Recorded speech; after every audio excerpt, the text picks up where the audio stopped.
Welcome back to Literocity. At the beginning of the school year, with nearly 8,000 teachers in the district, it is imperative that we're all on the same page in regards to teaching practices and priorities. That is the purpose of our district-wide training days, and before the start of the new school year, they happened at high schools all over the district. At Eastlake High School, 5th grade teachers got together, and one of the main sessions dealt with combining English language arts with science.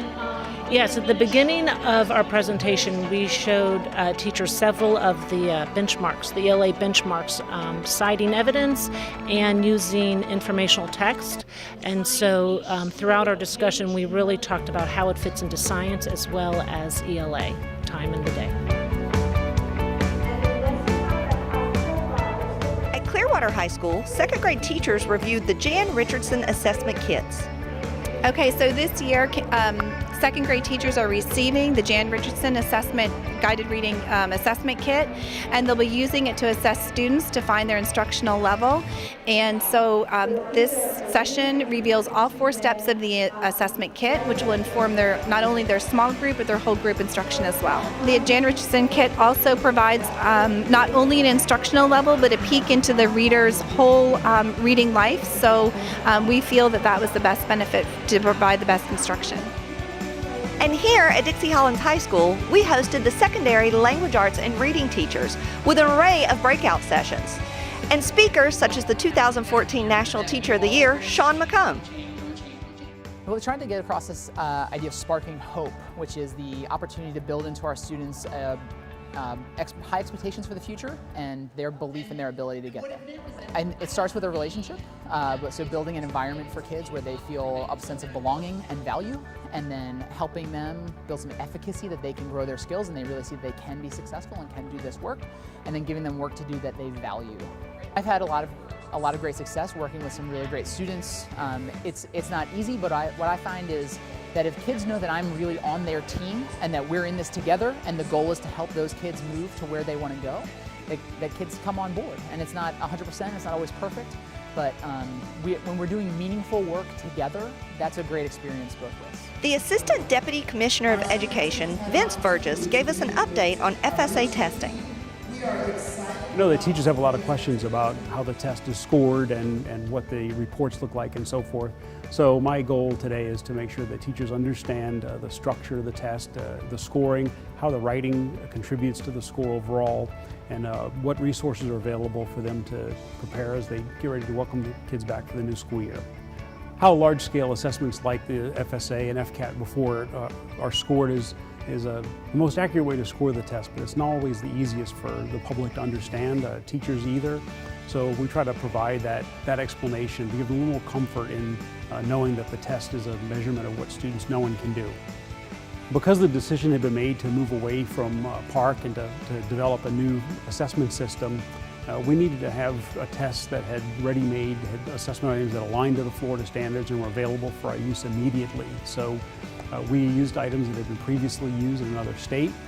We went through a process to make sure that the items that we selected did assess what Florida students know and can do, to make sure that the test that students took in Florida and the statistics that we gathered off of their performance were true measures of students' mastery of the Florida standards.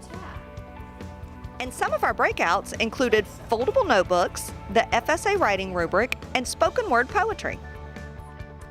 Notebooking is a technique that many teachers are already using, where they're using a spiral notebook or a composition notebook for students to record information and to demonstrate what they know and show what they know.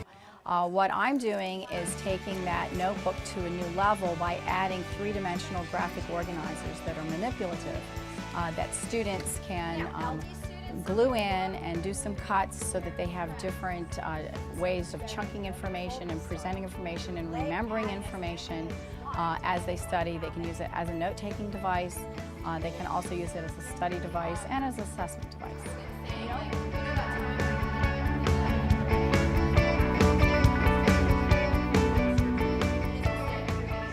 Today we're talking about youth voice and creating safer spaces in our classroom to really encourage creative arts of any kind, but specifically spoken word poetry, because it has an ability to connect with young people and encourage them to express themselves in ways that I think our normal curriculum often does not. We watched a spoken word poem from a young woman who is from Washington, D.C., and she was a high schooler there. I think she's 17, 18 years old. And she was on a team from that city that competed at an international festival called Brave New Voices.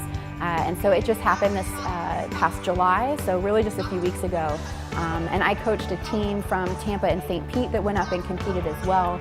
And so we watched the one poem from the young woman from D.C. as an example of just a talented young woman who is a young person talking about issues that are relevant to her and her personal experience, and also demonstrating a really complex understanding of her craft. So she's building really intense and extended metaphors. She has a lot of literary device in her poem, and using that effectively helps her get her message across. So I think it's very relatable to young people who maybe feel like the poetry they read in a textbook does not connect to them personally, or they don't understand the words on the page.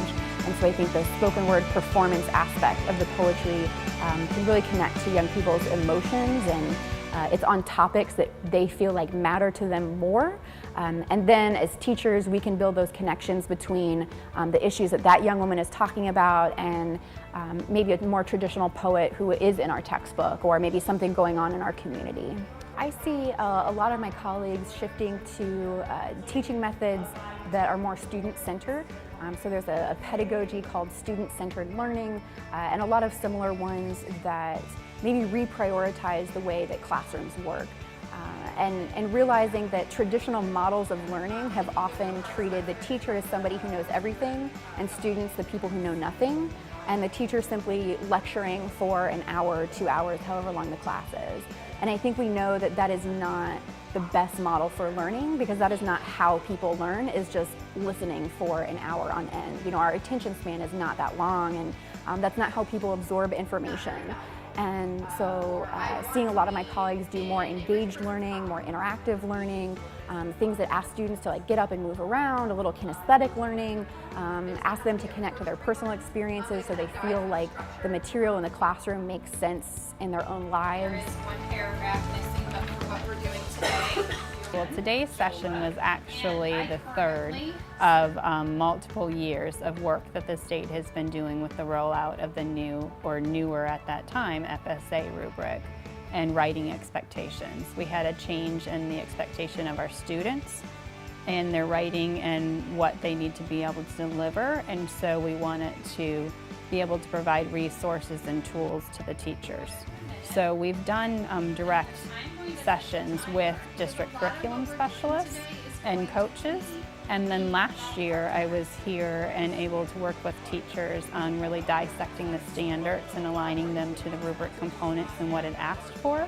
So this year was great fun because we got to do an application process where the participants came in, and I was not delivering them expertise or information. I was guiding and facilitating them in pulling out their strengths in their writing instruction, so that when the students hit the classroom doors on Monday, they are feeling more prepared and positive about the experience of teaching. As you can see, a wide variety of professional development equipping our teachers with tools to start the new school year. Thanks for watching Literocity. I'm Chastity Downing, and we'll see you next time.